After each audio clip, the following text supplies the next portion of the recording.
Mga kababayan, may umuugo ngayon na balita hinggil sa umano'y kudeta sa mababang kapulungan ng Kongreso. Isa po itong maniobra na hindi na ho bago sa maraming larangan ng politika sa Pilipinas. Ito po ay napabalita at lumabas sa iba't ibang mga pahayagan. Ayon po sa ulat, sangkot sina Gloria Macapagal Arroyo at Sara Duterte sa di umano'y pag-uusap upang itulak ang pagpapalit ng liderato sa Kamara, kung saan target patalsikin si Faustino D. bilang speaker. Upang maisakatuparan po ito, kinakailangan umano ang suporta ng hindi bababa sa 116 kongresista. Isang malinaw na indikasyon na ang labanang ito ay hindi simpleng usapin po ng prinsipyo, kundi bilang impluwensya at kapangyarihan, at lalong-lalo na hindi rin sa bilang. Ngunit ang mas mahalaga, ang tanong natin dito sa ating mga kababayan, para kanino ba ang labang ito?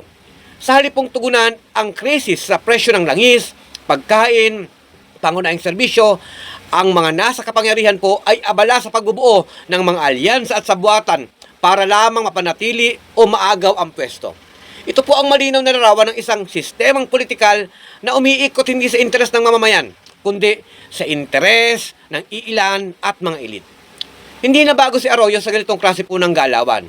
Kilala sa politikang transaksyonal at makinaryang kontrolado ang Kongreso.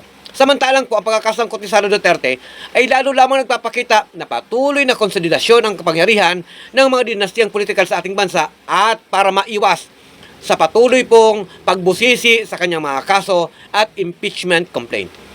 Sa ganito pong konteksto at ganitong kalagayan, ang tinatawag pong kudeta sa Kamara ay hindi po simpleng issue ng liderato. Ito ay sintomas ng bulok na sistemang politikal kung saan ang pwesto ay ginagawang puhunan at ang kapangyarihan ay ginagamit hindi para maglingkod, kundi para maghari. Habang sila po ay nag-aagawan sa poder, tayong mga mamamayan ay patuloy na naghihirap. Hindi dapat tayo maging tahimik, mga kababayan, na dapat lagi tayong nagmamasid sa mga ganitong pangyayari.